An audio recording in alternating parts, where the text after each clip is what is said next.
মহিলাদের প্রতি ঘৃণা এসে গেছে বোধহয়, কারণ সব মহিলাদের প্রতি কেন এত আঘাত অত্যাচার আসা হচ্ছে।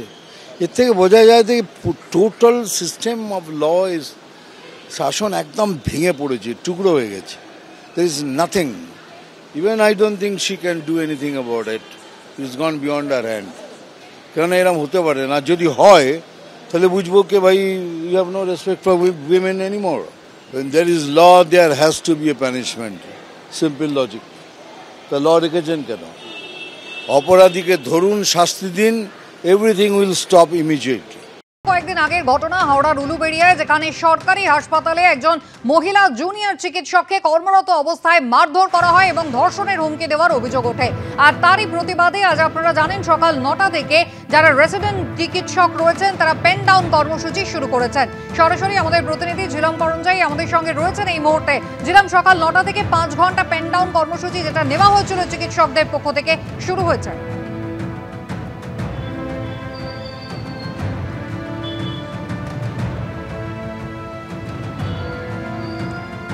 জিরামের সঙ্গে আমরা যোগাযোগ করার চেষ্টা করছি। আপনাদের জানিয়ে রাখি, এই ঘটনা যখন ঘটে গেল হাওড়ার উলুবেড়িয়ার একটি সরকারি হাসপাতালে, তারপর দফায় দফায় চিকিৎসকদের সংগঠন তারা পৌঁছেছিলেন এবং বারবারই কর্মস্থলে নিরাপত্তা নিয়ে মহিলাদের প্রশ্ন উঠেছে। সরকারি হাসপাতালের ভিতরে নজরদারি যে ঢিলেঢালা গাফিলতি যে রয়েছে, চিকিৎসক বিধায়ক নির্মল মাঝি তা কিন্তু কার্যত স্বীকারই করে নিয়েছিলেন এবং সেখানে আরও বেশি যাতে কড়াকড়ি করা হয়, প্যানিক বাটন রাখা হয়, ইউনিফর্ম রাখা হয় নিরাপত্তা রক্ষীদের, আইডেন্টিটি কার্ড যাতে তারা ঝুলিয়ে আসেন, অ্যাটেন্ডেন্সের ক্ষেত্রে যাতে কর্তৃপক্ষ আরো সতর্ক হয়, এই সমস্ত কথা কিন্তু তারা বলেছিলেন। স্বাস্থ্য দপ্তরের পক্ষ থেকে কিন্তু রিপোর্টও তলব করা হয়েছে। আর আজকে সিনিয়র রেসিডেন্টদের পেন ডাউন কর্মসূচি। ঝিলম করঞ্জাই সরাসরি আমাদের সঙ্গে রয়েছেন এই মুহূর্তে। ঝিলম, একদম এই মুহূর্তে শরৎচন্দ্র চট্টোপাধ্যায় মেডিকেল কলেজ উলুবেড়িয়ার তার যে প্রিন্সিপালের অফিস, তার সামনে আমরা দেখতে পাচ্ছি রেসিডেন্ট ডক্টরস যারা পেন ডাউন করছেন তারা ইতিমধ্যে প্রতিবাদে একত্রিত হয়েছেন এবং তারা এই যে পেন ডাউন কর্মসূচি শুরু করেছেন এই অফিসের সামনে তারা বসেছেন, বসে এখানে তারা পোস্টার লিখছেন। তাদের যে দাবি, এই যে বিভিন্ন দফায় দাবি, মূলত নিরাপত্তা এবং তাদের যে কাজের পরিস্থিতি সুরক্ষিত রাখা এবং এর পাশাপাশি যারা এই ধরনের কাজ করেছে তাদেরকে গ্রেপ্তার করা হয়েছে, তাদের যাতে সুনির্দিষ্ট একদম দৃষ্টান্তমূলক শাস্তি হয় সেই বিষয়ে কথা বলবো তাদের সঙ্গে। এখানে যারা বসেছেন, আপনারা এই যে পোস্টারিংগুলো করছেন, আজকে তো পেন ডাউন কর্মসূচি করছেন, কেন? আমরা এটা একটা সিম্বলিক পেন ডাউন কর্মসূচি করছি।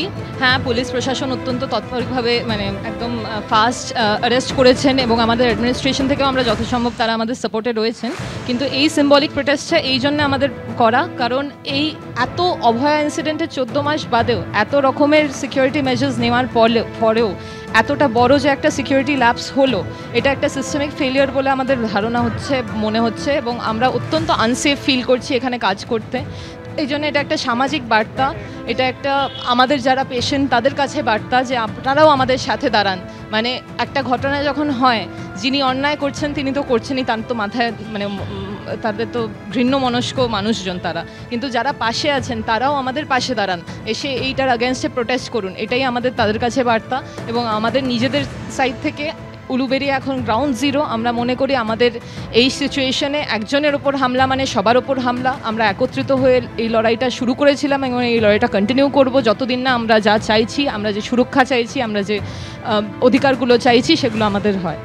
দেখতে পাচ্ছ তাদের দাবি যেগুলো, সেইগুলো পোস্টারে একদম স্পষ্ট করে, চাই না প্রতিশ্রুতি, আমরা, আমার মা, আমার মাটি, ধর্ষকরা হবে না, save the saviours, stop violence on health care workers, এই যে বিভিন্ন তাদের দাবি, সেই বিষয়গুলো স্পষ্ট করে লিখে ব্যানার এখানে লিখছেন তারা।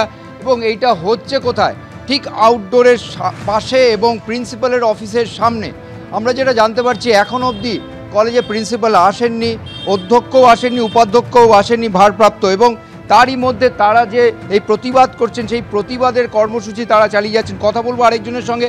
আপনারা এই যে বিভিন্ন পদক্ষেপ নিয়েছে, তারপরে কি এখন সুরক্ষিত বোধ করছেন না এখনও অপেক্ষা করছেন যে সুষ্ঠু বিচারে? পদক্ষেপ নেওয়ার পরও তো এখন অবধি আমরা কোনো উন্নতি দেখতে পাচ্ছি না। এখন অবধি যে সিচুয়েশন পাল্টেছে সেরকম কিছু তো দেখতে পাচ্ছি না। সেটা যবে দেখতে পাবো তবে আমাদের মনে হবে যে পদক্ষেপগুলো ঠিকঠাক নেওয়া হয়েছে। প্রতিশ্রুতি অনেক দেওয়া হয়েছে, কিন্তু কাজের ক্ষেত্রে আমরা কিছু এখন অবধি সেরকমভাবে দেখতে পাইনি। আজকে যে 3 জনকে গ্রেপ্তার করা হয়েছে কোর্টে প্রডিউস করা হবে ফের। আপনারা কি চাইছেন? আমরা চাইছি তাদের যে যে সেকশনে নন বেলেবল সেকশনে চার্জ দেওয়া হয়েছে তারা যেন সেই চার্জগুলোতে পুলিশ সেইভাবে তৎপরভাবে তদন্ত করে যাতে প্রমাণ করতে পারে এবং তাদের যথাযথ শাস্তি হয়, তারা বেল না পায়। অর্থাৎ আজকে তারা যেটা বলছেন যে পদক্ষেপগুলো পুলিশ করেছে সেই পদক্ষেপের পরিপ্রেক্ষিতে নতুন করে যেন এই যে দুষ্কৃতী তারা যেন কোনোভাবে সাহস না পায় এবং সেইভাবে দেখতে হবে তারা যাতে বেল না পায়। তবে তারা এখনও পুরোপুরি সন্তুষ্ট নয়। কর্তৃপক্ষের কাছে তারা যে দাবিগুলো করেছিল, যার মধ্যে অন্যতম হচ্ছে প্যানিক বাটন এবং ওয়ার্ডে যাতে বহিরাগতরা আচমকা ঢুকে না যায়। আমার সহকর্মী কৌশিক কর্মকারকে দেখাতে বলবো, ঠিক আমার পেছন দিকে রয়েছে আউটডোর। এই আউটডোরে পরিষেবা চালু হয়েছে কর্তৃপক্ষ সূত্রের মারফত, যেটা জানা যাচ্ছে যে রোগীর সংখ্যা এখানে যথেষ্ট বেশি এবং পরিষেবা স্বাভাবিক আছে। পেন ডাউন কর্মসূচিতে শুধুমাত্র রেসিডেন্ট ডক্টর অ্যাসোসিয়েশন যারা সদস্য প্রায় 60 জন মতো তারা এই অংশগ্রহণ করছেন, কিন্তু পরিষেবা স্বাভাবিক রাখার জন্যে যে চিকিৎসকদের দরকার সিনিয়র ডাক্তার থেকে শুরু করে ইন্টার্ন তারা সকলে রয়েছে। আউটডোর পরিষেবা স্বাভাবিক চলছে, ইনডোর পরিষেবা স্বাভাবিক চলছে, এমার্জেন্সিও স্বাভাবিক চলছে। তবে সেখানে রেসিডেন্ট ডাক্তাররা যারা থাকার কথা তারা এই মুহূর্তে অধিকাংশ নেই। পরিষেবা কোনোভাবে ব্যাহত হয়নি, কর্তৃপক্ষের তরফে তেমনই দাবি করা হয়েছে এবং কর্তৃপক্ষের তরফে এটাও বলা হচ্ছে যে তারা এই পরিষেবা স্বাভাবিক রাখার জন্য সব রকমের চেষ্টা করছেন। আমরা এই আউটডোরের ভেতরে যাচ্ছি, দেখতে পাচ্ছ আউটডোরে সার্ভিস ঠিকঠাক আছে। এই যে যারা সিকিউরিটি আছে তাদেরকে রোগী তারা কিন্তু ইতিমধ্যেই এসে পৌঁছেছেন উলুবেড়িয়া এই সরকারি হাসপাতালে। ছিলাম, ধন্যবাদ।